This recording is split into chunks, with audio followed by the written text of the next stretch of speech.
So, magandang araw po ulit sa bawat isa. So, ito na po yung ating solutions para sa pangwalo nating problem set na pinost po natin sa Facebook page. So, I hope po na ang lahat po ay nag-enjoy po at madami na po natutunan sa mga video po na pinost po namin sa aming YouTube channel. And I hope po na lahat po ay nag-e-enjoy po habang nanonood po or pinapanood po yung aming videos. Magsisimula po tayo sa ating solution and sana po ay may matutunan naman po kayong bagong aralin or bagong learnings po sa araw na ito. So, ang hahanapin po natin is distance. So, may mga naunang video na po tayo na ginamitan na po natin ng mga distance formula para mahanap po yung certain distance between 2 points. And this time po, ang hanapin naman po natin is distance between a point and a line. Ito na po, distance.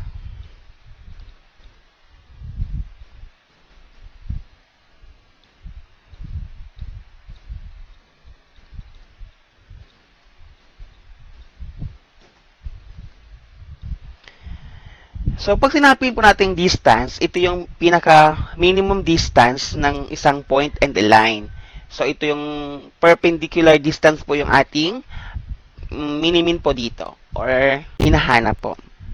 So, ang una nating given is a point, -3, -5, and a line,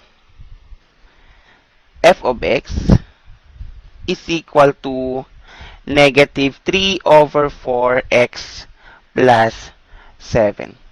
So, ang gagawin po natin, to find the distance between a point and a line, ito po yung ating gagamiting formula. D is equal to the absolute value of ax plus by plus c, or the equation of a line in standard form, over the square root of a squared plus b squared. So, ito na po. So, handa na po ba ang lahat? So, meron tayong point dito. So, yung ating point ay gagamitin natin x and y. At ito po yung ating equation ng line. So, kailangan muna natin siyang ilipat into the standard form. Ax plus by plus c. So, yung ating f of x ay y po ito. Remember that f of x is equal to y. So, magiging y is equal to -3/4x plus 7. Or, kapag gagawin natin siyang ax plus by plus c, sa magiging 3/4 x plus y minus 7 is equal to 0. Or, pwede din natin siyang i-multiply by 4 para maging simplified din siya tingnan. So, maging 3x plus 4y minus 28 is equal to 0. So, ito na po yung ating equation of the line in standard form ax plus by plus c is equal to 0. So, yung ating equation ulit, 3x plus 4y minus 28 is equal to 0. And the point, -3, -5. Using the distance, we have the absolute value of ax plus by plus c all over the square root of a squared plus b squared. So, proceed po tayo. So, we have a, 3, times -3, which is x, plus b, 4, times -5, minus 28, all over the square root of 3 squared plus 4. So, magiging the absolute value of -9 minus 20 minus 28 all over the square root of 9 plus 16. Then, magiging Negative 9 minus 20 minus 28 is equal to negative 57, or the absolute value of negative 57 over the square root of 25. So, magiging, since absolute value po ang ating pinag-uusapan, ang tinutukoy po natin is always positive po. So, magiging 57 over 5 po, or the square root of 25 is 5. So, the distance between negative 3 and negative 5, and the line 3, f of x is equal to negative 3 over 4x plus 7 is equal to 57 over 5. So, ito na po.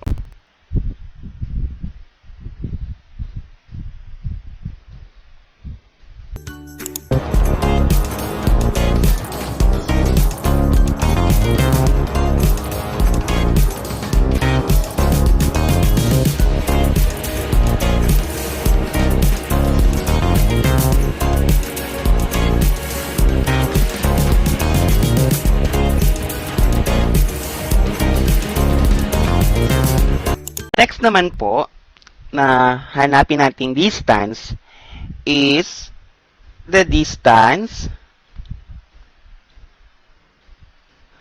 between two parallel.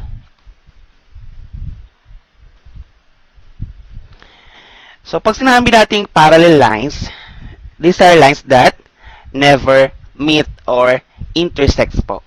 So, they have always the same distance kasi nga ay parallel po sila. So, ang tinutukoy po natin dito ng parallel lines ay non-vertical parallel lines po. So, may given po tayo. Number 2. 3x minus 2y is equal to 4. And 3x minus 2y is equal to negative 7. So, kung titingnan po natin yung ating dalawang equations, we have the same a and we have the same value for b po. So, 3 for a and negative 2 for b po. So, to find the distance between two parallel lines, ito po yung ating formula. The absolute value of c sub 2 minus c sub 1 all over the square root of a squared plus b squared. So, ang tinutukoy natin dito ang c sub 2 and c sub 1 are the constant po. So, yung walang variable. So, in this case, ang ating ang ating equation 1 ay itong 3x minus 2y is equal to 4. And equation 2, 3x minus 2y is equal to negative 7. So, ang c sub 2 natin ay yung constant 2. And c sub 1 ay yung 4. So, ang constant 2 natin is negative 7 minus positive 4 is equal to a squared natin is 3 squared. And yung ating b ay negative 2. So, plus negative 2 squared. So, continue tayo. Negative 7 minus 4 is the absolute value of negative 11 all over the square root of 9 plus 4. So, negative 2 squared, or the quantity of negative 2 raised to 2 is equal to positive 4. So, we have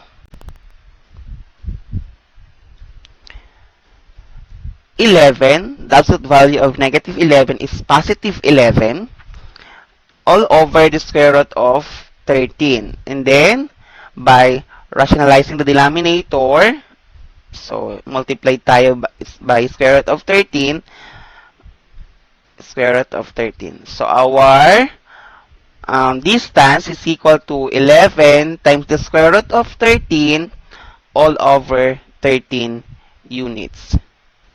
Ito na po yung ating distance. So, I hope you learned something again for today's video po.